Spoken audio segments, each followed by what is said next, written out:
Suara saya masih putus-putus atau jelas? Jelas dari Jelas, tadi, Dokter. Dokter. Jelas ya. Berarti pesan saya nyampe ya.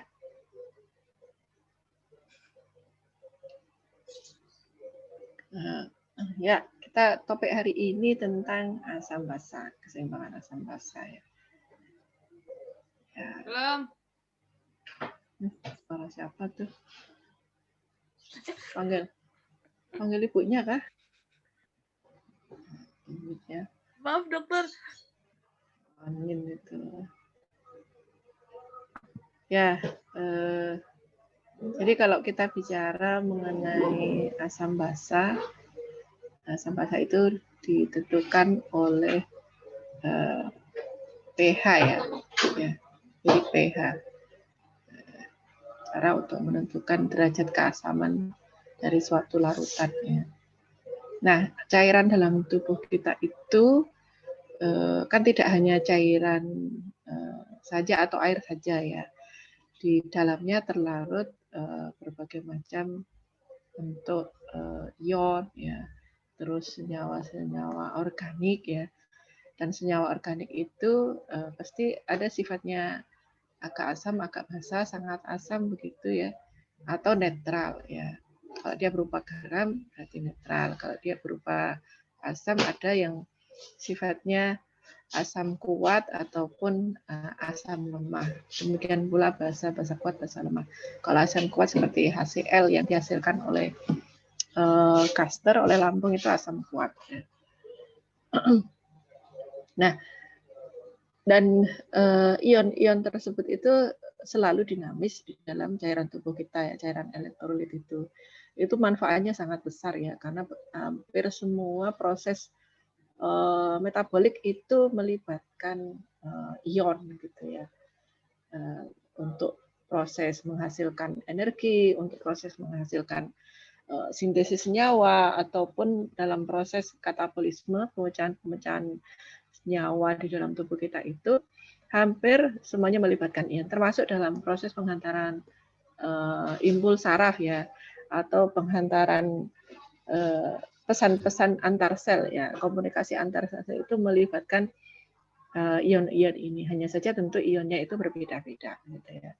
Oleh karena itu, ion-ion inilah kemudian yang akan menjadi penentu sifat keasaman dalam cairan tubuh kita, keseimbangan asam basa dalam tubuh kita, gitu ya. Contoh saja ya, air ya. Air sendiri itu merupakan struktur molekul yang mudah sekali terurai menjadi ion H+ dan OH- ya. Ini barangkali dulu di SMA pelajaran kimia ya. Kimia sudah kita pelajari ya. Kan masih ada ya pelajaran kimia itu ya.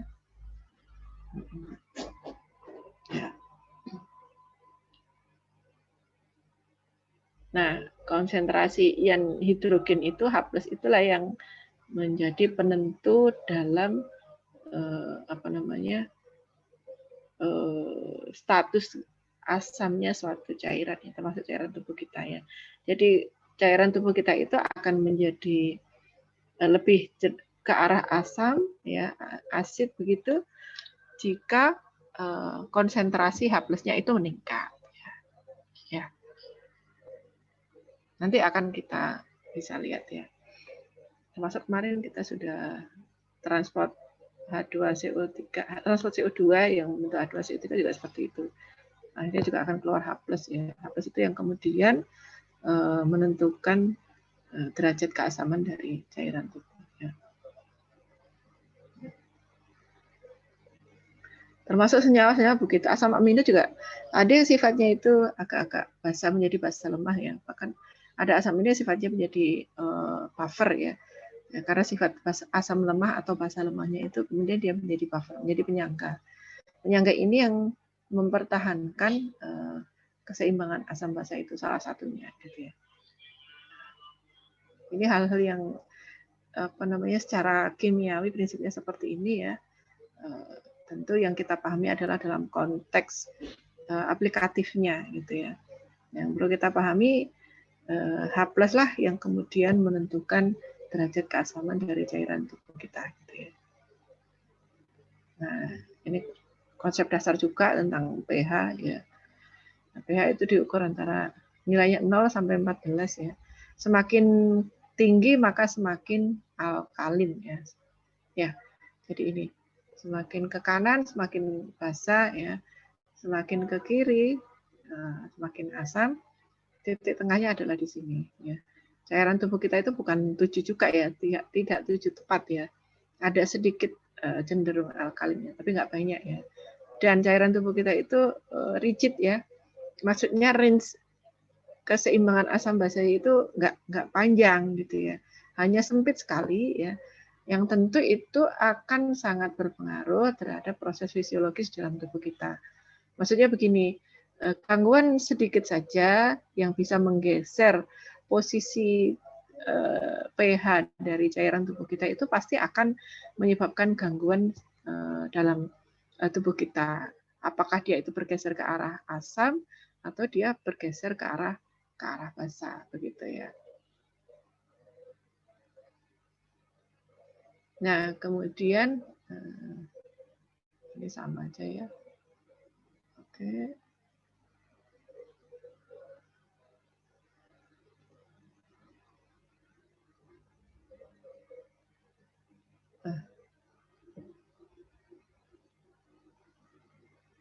Nah, ini ya. Jadi donor proton itu H+ itu adalah nanti asam. Asam itu sebagai pendonor proton ya, H+-nya ya. Jadi kalau dia sifatnya asam memberikan H+ ya. Kalau basa itu H+ atau proton akseptor penerima ya. Supaya apa? Dia kembali ke tengah begitu. Pada intinya keseimbangan asam basa itu menggeser kondisi apapun yang terjadi pada tubuh kita dengan kemampuan adaptasi yang dimiliki agar kembali ke posisi netral ya, 7,4 ya, atau 7,4 kurang sedikit ya. Range-nya nggak tinggi ya. Jadi pada intinya ke sana ya. Nah, makanya kemarin ketika kita membahas respirasi itu kalau ada gangguan ya ada peningkatan CO2 dalam darah yang akan mengakibatkan kadar H+ meningkat ya karena CO2 begitu masuk ke dalam sirkulasi darah dia akan membentuk H2CO3. H2CO3 ini kemudian secara spontan terdisosiasi menjadi ion H+ dan HCO3- ya. Nah, H+ ini yang kemudian akan bisa mempengaruhi pergeseran pH cairan tubuh ya, pH plasma darah ya ke arah kiri. Ke arah kiri berarti ke arah asam gitu ya. Nah, ini prinsip kimiawinya ya gitu ya. Ini asam, ini basa, ini garam ya. Garam itu ada basa, ada asam. Kalau diketemukan jadi garam gitu ya. Larutan garam. Ya kan? HCl plus KOH menjadi KCl dan H2O ya. Masih ingat kan? Masih ya. Kalau nggak ingat ya diingat-ingat gitu ya. Kalau garam pasti netral ya. Kalau basa ini basa karena rohaiminnya itu ya, asid kan hapusnya.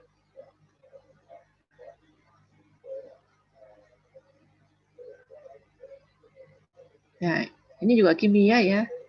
Barangkali kalau di kedokteran ini hanya sekedar pengetahuan dasar saja yang menguatkan prinsip-prinsip dalam penerapan proses biokimiawinya ya. Kalau di ujian jadi kita tidak pertanyakan ini ya. Asam mengubah kertas lakmus biru menjadi merah, nggak ada pentingnya gitu ya. Tapi bagaimana aplikasi dalam penerapan keseimbangan asam basa dalam cairan tubuh itu yang penting ya.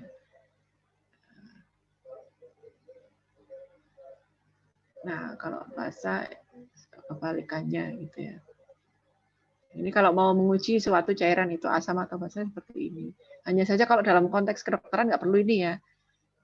Kalau ada pasien, nah sekarang konteksnya bagus sekali kalau kita bicara keseimbangan asam basa ya. Pasien COVID-19 ya. Itu salah satu problemnya adalah pada respirasi ya.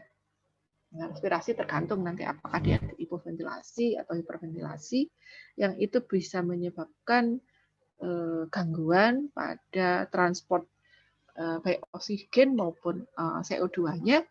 Ya, kalau terjadi gangguan transport CO2 yang kemudian menyebabkan CO2 itu banyak menumpuk di dalam sirkulasi darah, ya pasti akan menyebabkan penurunan pH. Kalau penurunan pH berarti bergeser ke kiri, terjadi peningkatan keasaman. Ya. Jadi asidosis. Ya. Asidosis. Ya. Kalau sudah asidosis dengan segala risikonya, dengan segala komplikasinya, gitu ya. Tidak hanya itu ya, akibat CO2 itu juga macam-macam. Akibat gangguan O2 juga macam-macam ya. Kalau dalam konteks pasien COVID itu saturasi oksigen yang kurang atau suplai oksigen jaringan yang kurang itu menyebabkan metabolisme menjadi anaerob ya. Kalau udah anaerob akhirnya dihasilkan banyak laktat. Nah, laktat sendiri sifatnya asam ya. Maka makin tinggilah derajat keasamannya yang menyebabkan asidosis ya. Nah, kalau sudah asidosis ya akan mengganggu semua proses biokimiawi ya. Saya kira nanti di blok 4 itu kalian akan pelajari tentang enzim ya. Salah satu kerja enzim itu dia itu bisa bekerja pada pH optimum ya. Maksudnya pH optimum itu pH yang dia bisa bekerja ya, tidak bisa lebih asam, tidak bisa juga lebih basa. Jadi kalau ada gangguan keseimbangan asam basa, otomatis bisa mengganggu kerja-kerja enzim ya. Kalau kerja enzim terganggu, otomatis reaksi-reaksi dalam tubuh juga akan terganggu. Kalau reaksi dalam tubuh terganggu, maka kehidupan sel terganggu. Kalau kehidupan sel terganggu, jaringan terganggu. Jaringan terganggu, organ terganggu. Kalau organ terganggu, ya individu itu tinggal menunggu waktu gitu ya untuk diucapkan wassalam gitu ya. Jadi perjalanannya seperti itu gitu ya. Kalian nanti belajar di tingkat seluler dengan histologi, di tingkat subselulernya dengan biokimia, di tingkat makronya dengan anatomi ya. Di tingkat organnya, sistem organ dengan fisiologi ya. Ya, membentuk satu kesatuan ya. Jadi harus bisa mengintegrasikan apa yang dipelajari di biokimia, di histologi, di anatomi maupun fisiologinya gitu. Fisiologi itu fungsi secara generalnya, secara makronya yang itu tidak akan bisa ada kalau secara mikronya dalam konteks subseluler ya reaksi-reaksi biokimia, metabolisme dan sebagainya itu tidak terjadi ya. Jadi apa yang mengganggu biokimia maka faal terganggu. Ya, kalau biokimia yang kita pelajari ya di subseluler gitu ya. Reaksi-reaksi yang ada di dalam sel itu. Ya. Nah, golongan asam basa kuat dan lemah ya, asam kuat ya ini contohnya. Saya kira pengetahuan yang mudah aja ya bisa dibaca nanti ya. Terus kemudian asam basa tubuh ya. Nah, ini tadi saya sampaikan reaksi kimia tubuh sangat sensitif terhadap perubahan pH ya. pH berbagai bagian tubuh memang bisa berbeda ya, tapi range-nya nggak apa namanya. Kalau pH darah ya ini ya sangat sempit ya range-nya ya. Nah, pH ini bukan tapi jus gastric juice itu ya cairan asam lambung ya. Ini kalau kena ya bisa korosif ya. Ini sangat asam ini 1,23. Kalau saliva agak-agak basah ya. Kalau apa namanya empedu ya lebih basah lagi, pankreas basah, urin ini karena banyak garam di sana ya, kemudian juga senyawa-senyawa yang terlarut di dalamnya juga ke arah basah ya, di urin. Nah sebetulnya ini yang kita fokus kita dalam keseimbangan asam basa tubuh itu ya, yang hidrogen ya.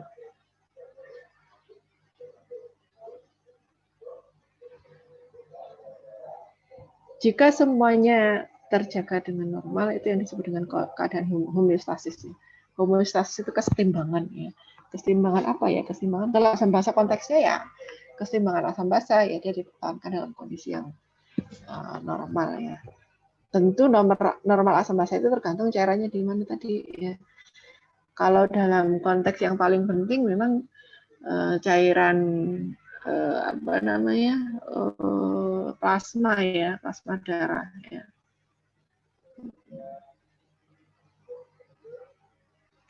Atau intraseluler ya. Ya, ini pengukuran penghitungan nilai pH ya, pH serum ya. 7,4 ya. Ini kedokteran itu harus otomatis ya, kalau ditanya pH serum berapa gitu. 7,4, jangan sampai nanti di profesi ditanya berapa pH serum Dek? 6 gitu. 6 mati pasiennya ya, kalau udah 6 pasti mati gitu. Nanti kalian masuk di lab seperti anestesi, penyakit dalam, anak, ya bedah. Ini sangat penting ya dalam mengelola pasien-pasien yang dalam kondisi sakit berat ya. pH itu biasanya pasti menjadi satu indikator yang harus dimonitor ya, yang harus dievaluasi secara terus-menerus ya. Bagaimana untuk bisa melihat perjalanan suatu penyakit itu, salah satu indikatornya adalah pH ini ya. Karena itu pH serum itu, pH cairan darah itu harus berada dalam kisaran ini ya.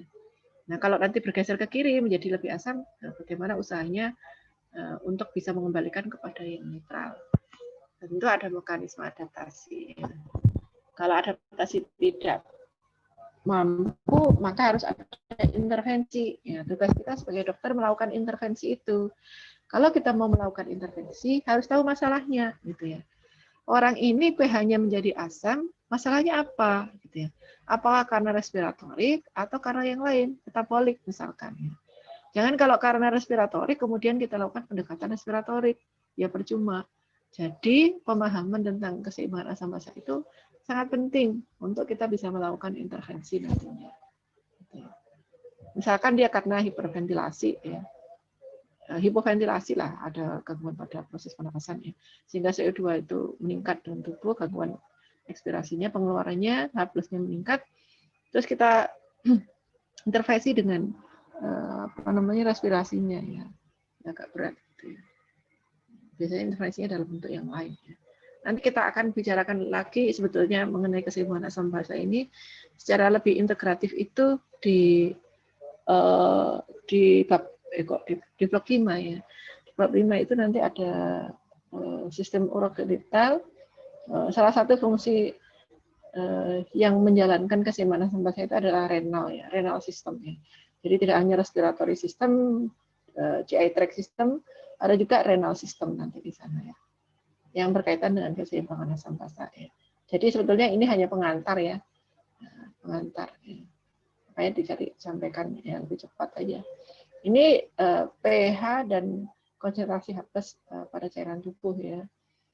Misalkan pada ekstraseluler, cairan ekstraseluler itu macam-macam, ada arteri, vena, atau cairan interstisial ya. Ini nilainya ya. Kemudian kalau intraseluler, cairan intraseluler ini ya. Gastric HCl 0,8. Nah, sesungguhnya dalam kondisi normal asam itu terus diproduksi dalam tubuh kita ya. Terutama sebagai waste product atau produk akhir, produk sampah dari metabolisme. Boleh di mute. Siapa ini hostnya? Dan tersentuh tidak sengaja. Ya, bagaimana tadi? Ya, jadi ibaratnya tubuh kita ini ya nggak beda jauh dengan apa ya? Ibaratnya ya, mungkin secara kalau disimplifikasi ya, disederhanakan, kita bisa mengambil contoh pabrik ya. Pabrik itu kalau menghasilkan sesuatu pasti menghasilkan sampah ya. Ada waste product-nya. Metabolisme dalam tubuh kita juga seperti itu. Apakah tujuannya, terutama untuk metabolisme ya, Yang tujuan metabolisme itu waste produknya adalah terutama CO2 ya. CO2 ini sifatnya toksik. Toksik itu racun ya dalam tubuh kita. Tapi dia bisa dikeluarkan ya. Kemarin dari diskusikan kalian transport CO2 dalam darah itu dalam bentuk karbonat ya, H2CO3 ya. Nah, keberadaan CO2 dalam darah yang berasal dari sel-sel di seluruh jaringan tubuh ya, itu bisa mempengaruhi pergeseran keseimbangan asam basa itu. Ya. Nah, terus dalam hal metabolisme protein ya, asam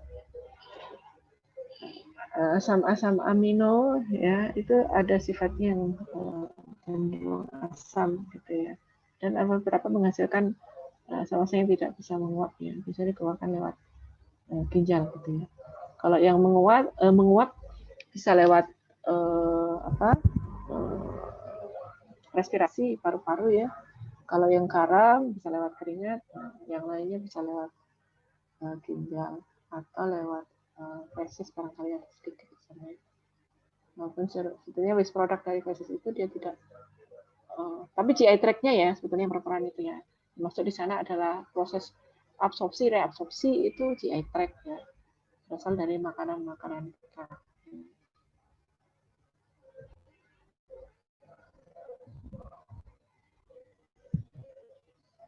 Nah,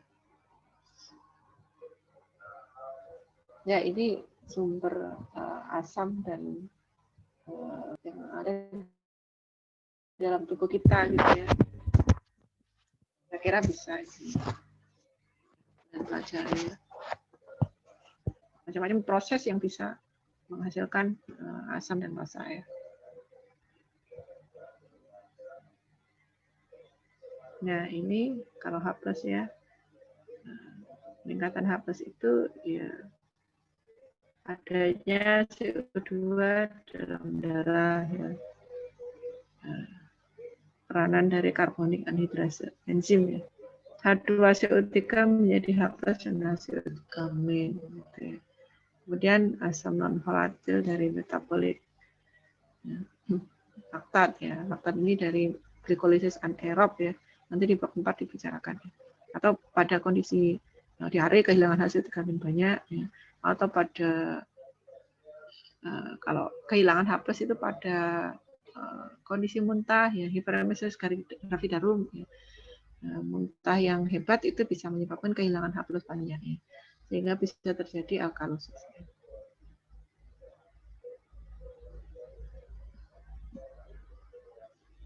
Nah, keseimbangan asam basa ini organ-organ yang berperan ya. Tadi saya sampaikan ada GI tract ya. Ini adalah proses absorpsi. Ya. Ada proses sekresi juga di sana, reabsorpsi ya. Ginjal juga begitu, absorpsi, reabsorpsi ya. Ekskresi ya. Di paru itu ekspirasi, inspirasi ya. Proses metabolisme. Jadi memang secara keseluruhan keseimbangan asam basa itu melibatkan beberapa organ ya, apa sistemnya.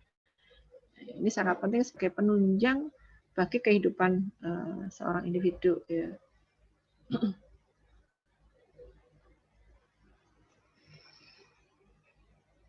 The acidity of blood ya, keasaman dari darah itu tergantung dari H+-nya ya. Ekspresi pH tergantung dari peningkatan H+ ya. Ya. Nah, kalau dalam istilah klinis ada yang namanya arterial blood gas atau bisa juga dikenal dengan analisa gas darah ya. Analisa gas darah itu adalah seperangkat pemeriksaan yang dilakukan dengan mengambil sampel darah arteri ya, dari darah arteri ya, bukan darah vena. Kalau vena itu diambil dari fossa capiti. Fossa capiti itu di tangan ya, tahu ya fossa capiti ya? Tahu kan ya? Saya tahu nggak fossa capiti? Ya, saya ada. Yang di sini nggak sih, Dok? Betul ya. Itu fossa capiti untuk mengambil darah vena dari situ.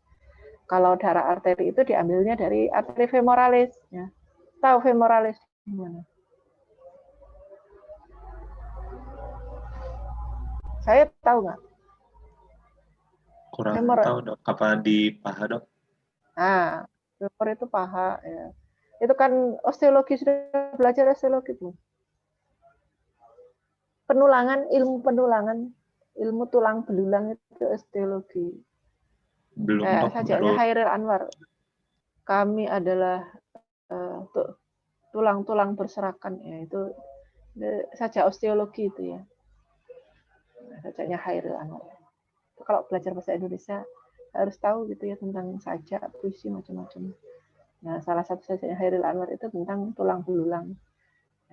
Osteologi kalau menurut anak kedokteran ya. Nanti di blok 6 ya, jauhnya AI. Nah, femur itu paha ya. Arteri femoralis itu di bagian medial dari paha, kiri maupun kanan, itu nanti bisa kalau arteri itu kan berdenyut ya. Arteri radialis ya, coba dicek ya, di sini. Kalau yang berdenyut itu berarti arteri ya. Terus kalau arteri femoralis dicek di bagian medial dari femur masing-masing. Ya. Diambil dari situ ya, darah arteri itu sebagai sampel darah untuk melakukan pemeriksaan analisa kelas darah. Jadi bukan dari darah vena ya. Karena akan diukur pH-nya, ya, pH-nya berapa ya. Kemudian kadar dihitung kadar HCO3-nya, terus PaCO2-nya bisa diukur juga atau PaO2-nya. Hari-hari pasien COVID ya itu yang harus dimonitoring ya untuk menentukan kondisi klinisnya. Ya. Kalau pH-nya turun, berarti ada masalah lain gitu ya, yang harus diselesaikan. Ya. Gantung ya, kelainannya apa. Ya. Jadi pentingnya belajar asam basa di sini gitu ya. Ini menjadi salah satu cara kita memonitor kondisi pasien itu asam basa. Gitu ya. Sangat kita hindari pasien itu jatuh dalam kondisi asidosis ya terutama ya. Sebab kalau sudah terjadi asidosis, itu susah kita membalikkan. Ya. Dan cepat sekali asidosis terjadi, mengganggu sistem yang lain. Ya. Begitu asidosis terjadi, enzim tidak bekerja. Ya. Kalau enzim tidak bekerja, maka ya proses metabolik terganggu. Kalau metabolik terganggu atau tidak berjalan, ya bagaimana tubuh kita itu mendapatkan ATP? Ya. Ya. Kalau nggak ada ATP, nggak ada energi ya kan mogok motor itu. Mogok motor bisa dibawa ke bengkel. Kalau manusia yang mogok mau dibawa kemana gitu, nggak ada bengkelnya gitu.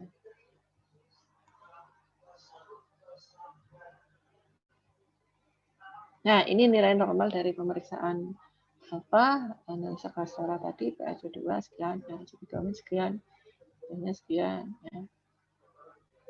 Gitu.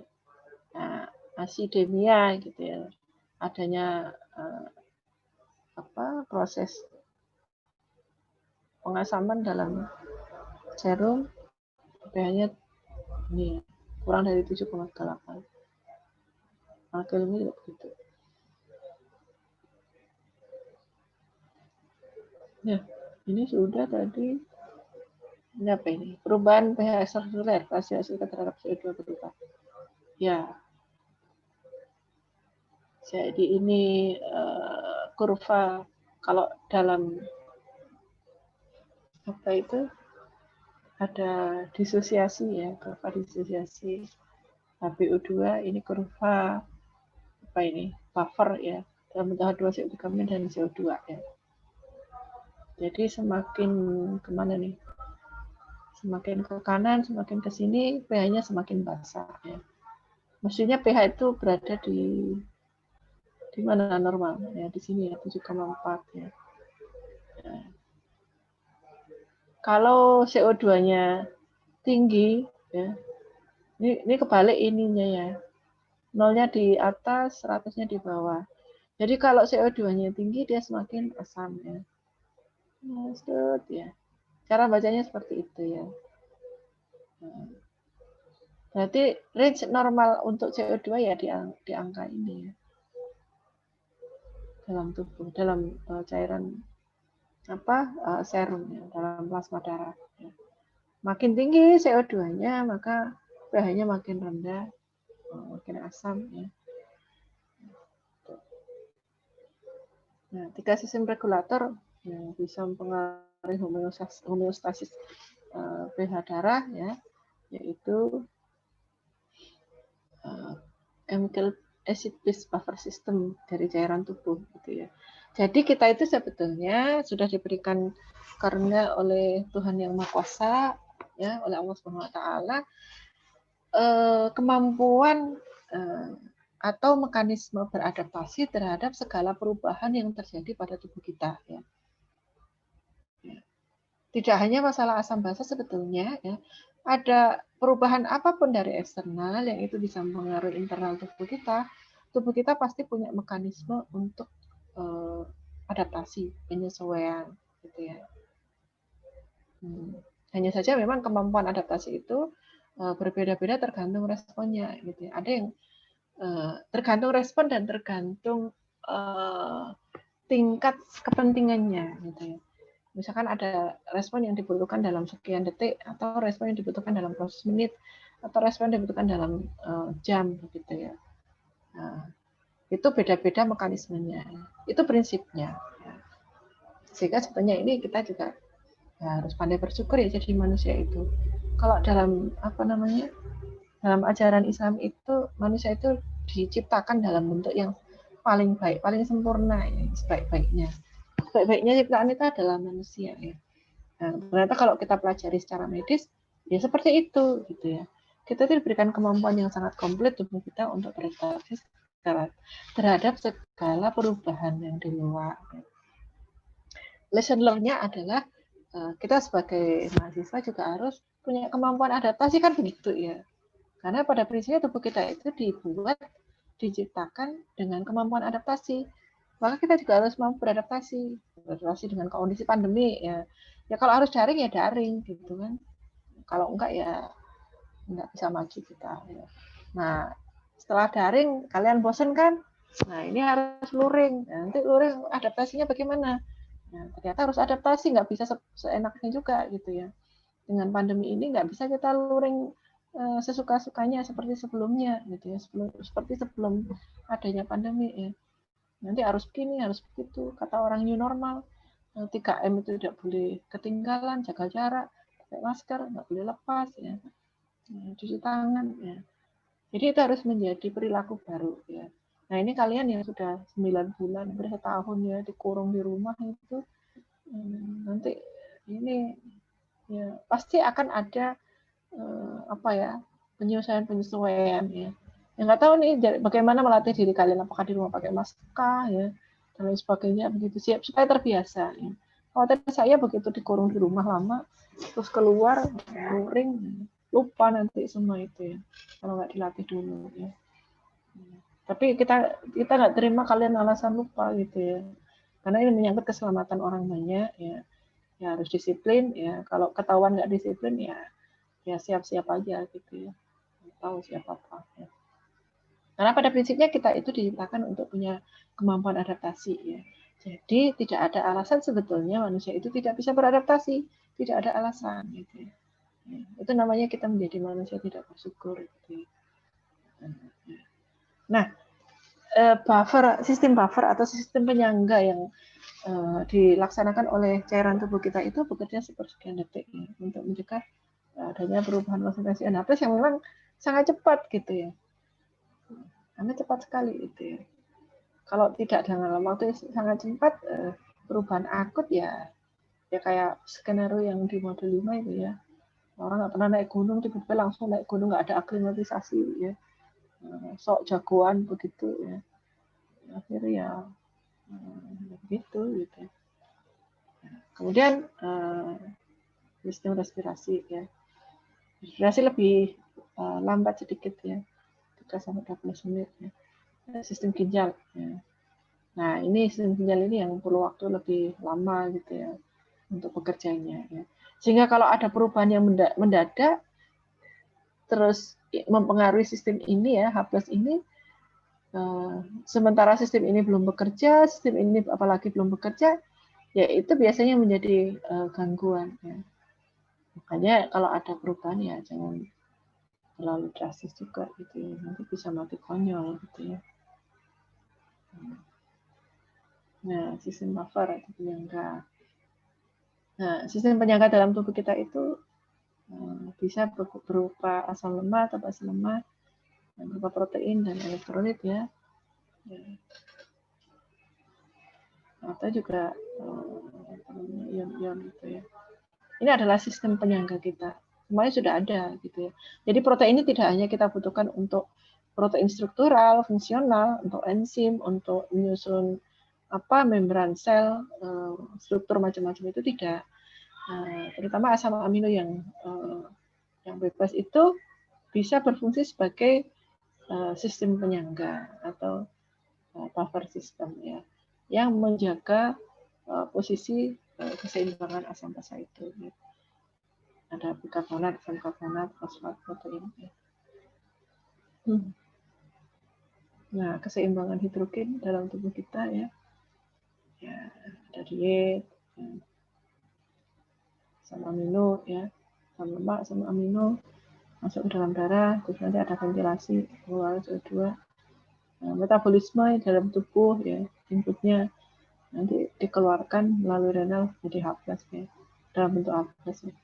Jadi itulah sebetulnya kesetimbangan yang harus tetap berjalan dalam tubuh kita ya. Kalau ada hal-hal yang menyebabkan kesetimbangan ini bergeser, tubuh kita pasti punya adaptasi untuk mengembalikan pada posisi semula. Gitu. Nah, kalau tidak bisa bergeser atau tidak bisa dikembalikan dalam posisi semula, ya harus ke rumah sakit gitu ya, untuk mendapatkan intervensi. Gitu.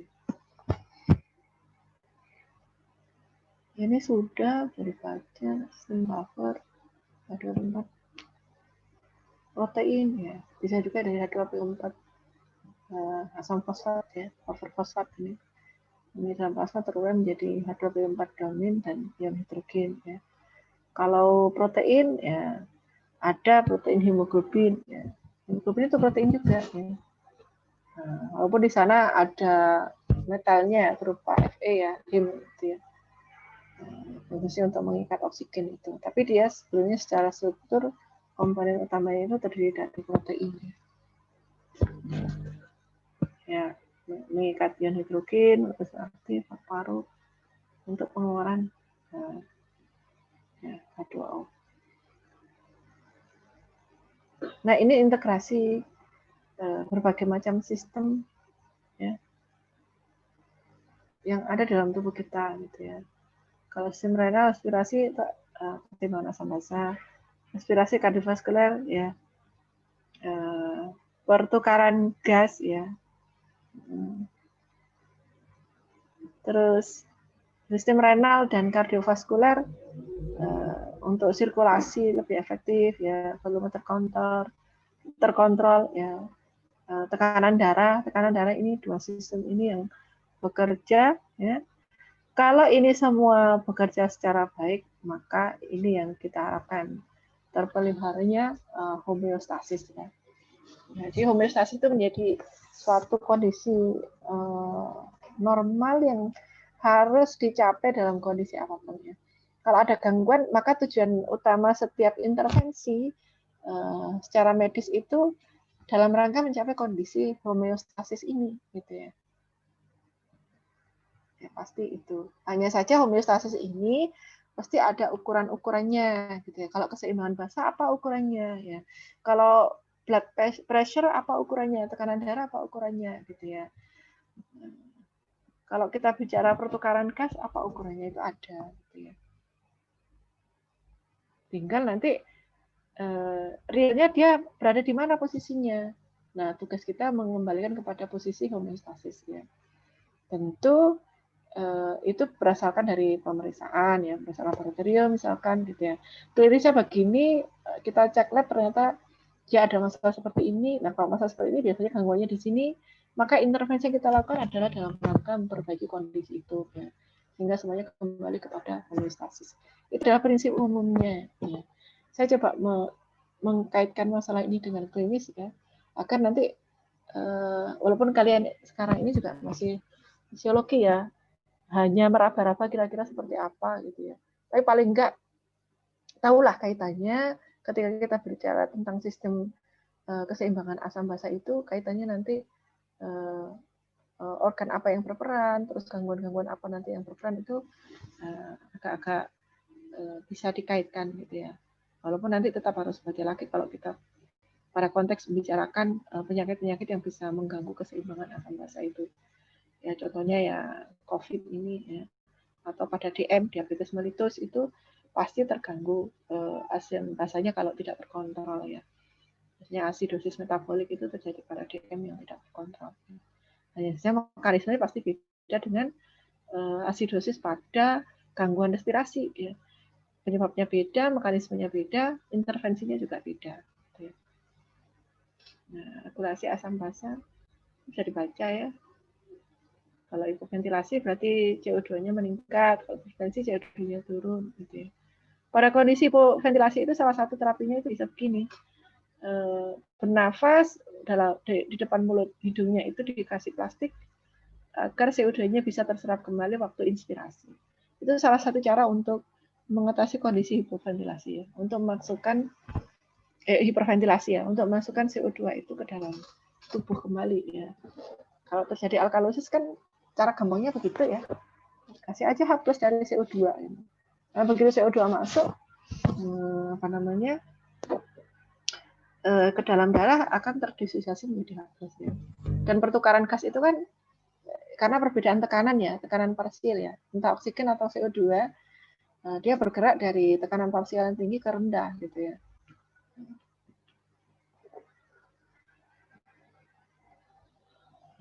Ini apa nih? Ya, kompensasi. Ini sebenarnya secara general sudah saya sampaikan ya, nanti bisa dibaca. Terlalu mendalam juga nanti kalian bingung juga ya. Ini regulasinya. Memang kalau belum belajar secara struktur di ginjal sendiri susah ya. Di SMA sistem renal urogenital system dipelajari kan ya? Ada sempat belajar nggak? Siapa nih? Anin mana Anin? Iya dokter, mohon maaf ini sinyalnya agak makanya saya matiin. Ya nggak apa-apa. Jadi waktu SMA sejauh mana kalau kalian belajar sistem renal itu? Masih ingat nggak? Itu udah lupa. Sudah agak lupa dokter. Sampai di tingkat selulernya nggak? Fisiologinya, sensasinya bagaimana, strukturnya bagaimana, fungsi reabsorpsi, apa yang direabsorpsi, macam-macam gitu. Sekresi. Iya dokter, untuk urinnya itu ada apa sih dulu tuh tentang apa sih? Ini lupa lagi. Ya, lupa, baca lagi nanti. Ya karena ini kan di blok 5 ya nanti ya sistem renal ini. Tapi nggak apa-apa lah, kita pengenalan juga. Ya, regulasi asam basa ginjal itu ya dia bisa mensekresikan H+ di tubulus ya. Tubulus ginjal kan macam-macam ya. Ya kalau dilihat itu. Terus filtrasi glomerulus ya. Apa fungsi filtrasi nanti dipelajari juga ya. Terus amonia ya. Amonia yang sebagai produk enzimatis dari dari asam amino ya, vitamin.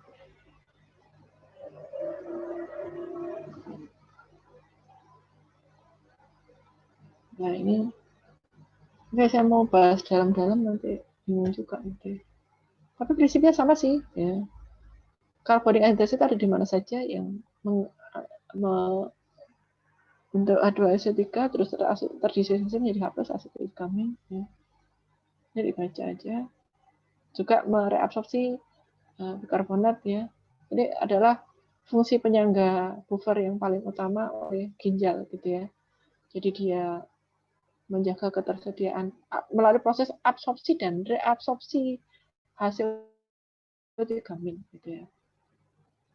Jadi kalau hasil tigamin diperlukan gitu ya, maka dia direabsorpsi. Kalau enggak dia diskresikan ya.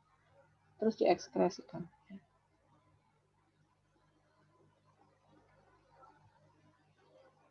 Ini pelajari di semua tubulus ginjal ya. Terus nih, tubulus proximalis ya. Kita lihat aja ya. Gangguan keseimbangan asam basa. Nah, ini singkat aja ya. Jadi ini H+, pH. Kalau H+-nya meningkat, pH-nya turun. Betul kan? HCO3- meningkat. Ya. Gangguan asidosis bisa terjadi karena proses respiratori sehingga disebut asidosis respiratorik ya, atau karena proses metabolisme, gangguan proses metabolisme yang disebut dengan asidosis metabolik ya. Nah, kalau respiratori ya, respirasi PCOD-nya meningkat kalau pada kondisi asidosis. Kalau PCOD meningkat, H+-nya meningkat, pH-nya turun gitu ya. Kalau penyebabnya karena proses metabolik, ya asidosis metabolik, PCO2 bisa normal atau bisa turun gitu ya. Terus H+ pasti meningkat ya, karena H+ itu dihasilkan dari proses metaboliknya. Kalau H+ meningkat, otomatis pH turun. Nah, ini pengklasifikasian kondisi klinis pada gangguan keseimbangan asam basa ada dua. Ya. Prinsipnya kita bicara gangguan asam basa itu pasti dua, yaitu kalau nggak asidosis, di mana bergeser ke sebelah kiri dari titik normalnya, atau alkalosis kalau dia terjadi pergeseran ke arah kanan, pH-nya itu dari titik normalnya, gitu ya. Yang tadi loh yang satu garis itu ya. Asidosis ada respiratori, ada metabolik. Alkalosis pun demikian ya. Bisa respiratori atau metabolik. Respiratori kalau penyebabnya itu dari proses respirasi ya. Kemudian pula metabolik ya dari metabolisme. Kalau alkalosis respiratori maka PCO2-nya pasti turun ya. H+-nya turun ya, pH-nya pasti naik ya. Metabolik dan proses metabolik ini CO2-nya ya bisa normal, bisa naik, terus H+-nya naiknya di sini sebetulnya dalam rangka kompensasi ya. Hanya saja kemampuan kompensasinya sudah tidak bisa mengatasi problem alkalosis yang terjadi itu gitu ya. Walaupun dia naik tapi tetap terjadi alkalosis ya. Logikanya PCO2 naik kan bisa H+-nya naik ya, tapi kenaikan penyebab dari sifat alkalinya itu lebih besar dibandingkan kenaikan CO2-nya. Sehingga H+-nya tetap turun gitu ya. Nah, kalau H+-nya turun, pH-nya naik ya. Prinsip besarnya seperti itu. Tentu masing-masing ini ada ukuran-ukurannya, ada PO2, PCO2 ya, HCO3-nya berapa dan lain sebagainya gitu ya. Terus ada rasio HCO3 dan basa buffernya itu gitu ya. Ini kompensasi fisiologisnya ya. Kalau karena asidosis penyebabnya respirasi ya, cara kompensasinya oleh ginjal dengan meretensi HCO3, mengekskresi H+ ya. Karena kebanyakan H+ kan, maka dibuang H+-nya lewat sini ya. Kalau karena respirasi ya ginjalnya yang bekerja gitu kan. Jadi antara satu organ dengan organ yang lain yang dia bekerja sama saling membantu ini gitu ya. Ya sama kita ya, kalau tangan kiri sakit ya tangan kanan sakit nggak bisa buat ambil sendok ya makan pakai tangan kiri atau disuapin gitu ya, tangan kiri nulis tangan kiri ya. Ini sama gitu, ini juga begitu ya, saling kerjasama. Dan pada akhirnya kan nggak bisa ya orang kerja sendiri itu, harus kerjasama juga ya. Kemudian asidosis metabolik pun juga sama ya. Kalau terjadinya karena gangguan metabolik, maka proses kompensasinya ya oleh organ yang lain ya. Nah, dalam hal ini paru ya. Metabolik misalkan karena diabetes tadi, diabetes itu kan karena proses metabolisme ya. Maka pendekatan tubuh kita kompensasinya adalah melalui proses respirasi. Terus bagaimana kalau terganggu dua-duanya? Metaboliknya terganggu, parunya terganggu. Ya terima aja nasibnya gitu. Iya kan? Gitu. Makin buruk kondisi gitu. Kalau satu terganggu, oke lah yang lain bisa mengkompensasi. Tapi kalau rusak semuanya, terganggu semuanya, ya berat gitu kan. Nah, Sama halnya angkatan gitu. Kalau 1-2 orang error ya ada yang lainnya gitu. Tapi kalau error semua ya nasib gitu ya. Sama gitu ya. Enggak ya, enggak gitu ya. Kita saling mengingatkan dalam kebaikan ya. Kalau ada yang salah diingatkan gitu ya. Diingatkan jangan marah-marah gitu ya.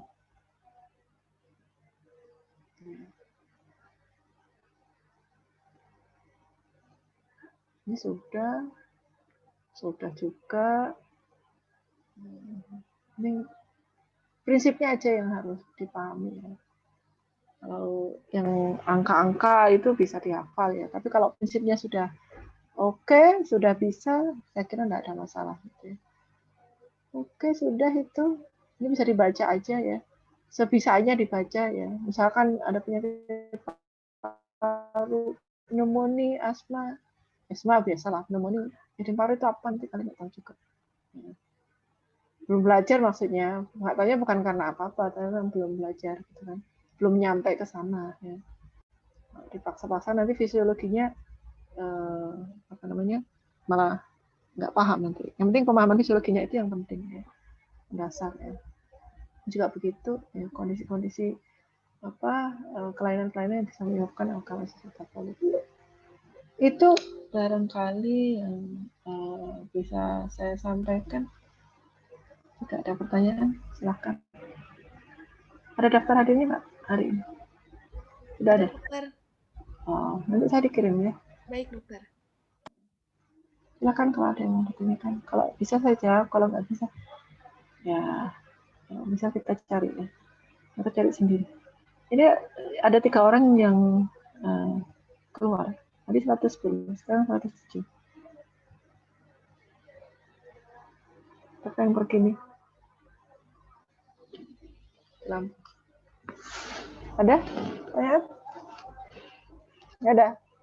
Sudah jelas semuanya ya? Tinggal ujian aja. Ujian nanti nunggu selesai praktika baru ujian. Ya. Kita mau ujian minggu depan. Tawa gitu. Tawa artinya apa? Siap gitu kan. Nanti kirim ke WA aja. Anda sepanin ya, titip ya. Iya, baik, dokter. Ya. Ya. Nah, kemarin sebenarnya kita sudah merencanakan untuk ujian ya. Ujian blok atas itu tanggal 23 kemarin. Terus 2020 itu minggu depan itu tanggal 30 ya. Ini ternyata ya nggak tahu nih berkah apa enggak buat kalian itu ujian diundur itu. Nah, kita sudah siapkan itu semuanya. Panitianya juga sudah kita siapkan. Macam-macamnya kita siapkan ya. Ya sudahlah, tunda aja dulu gitu. Kemudian menjadi berkah bagi mahasiswa untuk lebih menyiapkan diri ya. Hanya saja yang disiapkan lebih banyak tentunya ya. Karena nanti praktika juga materinya lebih banyak. Gitu. Saya nggak bisa baca SKS ya, sistem kebut sejam ya. Semalam aja nggak bisa, apalagi sejam gitu ya. Ya, tapi sebelum ujian pesan saya masalah administratif harus beres dulu. Apa administratifnya? Ya kalau reguler ya kelas-kelasnya itu beresin ya. Kode kelas jangan salah gitu ya. Nah, sampai ada bilang saya nggak dapat kode kelas dok, nanti saya yang saya pukul gitu ya. Terus nanti kalau remedial itu karena remedial itu kan nggak wajib ya, masa boleh ikut boleh enggak ya. Mau memperbaiki nilai silakan, yang enggak ya nggak apa-apa. Tapi konsekuensinya mau memperbaiki nilai ya mendaftar. Mendaftar harus sesuai dengan yang ditentukan ya. Jangan maaf dok saya mendaftar tapi telat, saya gangguan ini nggak ada gitu, kita nggak terima gitu ya. Ya. Kalau begitu diumumkan ya silakan langsung mendaftar, jangan tunda-tunda gitu. Apapun alasannya nggak ada gitu. Ya kan? Biasanya begitu, nanti aja. Pendaftaran ditutup hari Kamis jam 23.59 ya, jam 23 hari Kamis jam 22 dia daftar. Sekalinya listrik mati lah, inilah itulah tutup lah, nggak ada alasannya. Masa ada gede-gede semua, harus belajar bertanggung jawab ya. Ikuti aja sudah, nanti lancar studinya itu. Ya, resiko kuliah di fakultas sosial ya nggak bisa gitu. Nah, itu clear itu ya. Jangan iri deh sama yang visipol, yang waktu pokoknya jangan sekali-kali iri gitu ya. Kalau iri lebih baik pindah aja nggak apa gitu ya. Ya kan begitu. Mau lah nanti kamu sakit atau orang tua sakit ya. Terus dokternya berkunjungnya sewaktu-waktu. Ada yang mau nggak gitu? Nggak ada kan? Nggak ada gitu deh. Ya, harusnya kunjungan 7 hari ya 7 hari kunjungi gitu ya. Atau perawatnya nggak pernah nengok gitu ya, dibiarkan sendiri di kamar kan nggak mau kan? Ada mahasiswa ya penting saya ujian bisa ya bukan itu gitu ya. Nanti tanggung jawab kita itu berat gitu ya. Nah, kondisinya paling masih sama dengan kemarin follow up pasien kan gitu ya. Nanti jadi koas juga begitu. Paling sama aja. Bukan begitu, yang kita hadapi adalah orang dengan segala macam perasaan, emosinya. Apalagi dalam kondisi sakit biasanya kan sensitif ya. Nah, biasanya malpraktik itu bukan karena, sebagian besar bukan karena kesalahan secara kompetensi, enggak, tapi masalah komunikasi, masalah salah paham, masalah etika gitu ya. Kalau secara kemampuan mungkin oke aja, tapi etika yang barangkali membedakan di sana. Oke, kalau tidak ada, saya cukup sekian. Terima kasih atas perhatiannya. Selamat belajar, yang belum mandi sana dulu ya, habis mandi sarapan ya. Kalau sudah tersedia, kalau belum sedia ya nyari sendiri gitu ya. Ini kan ya, sarapan gitu. Oke, terima kasih. Akhirnya, assalamualaikum warahmatullahi wabarakatuh.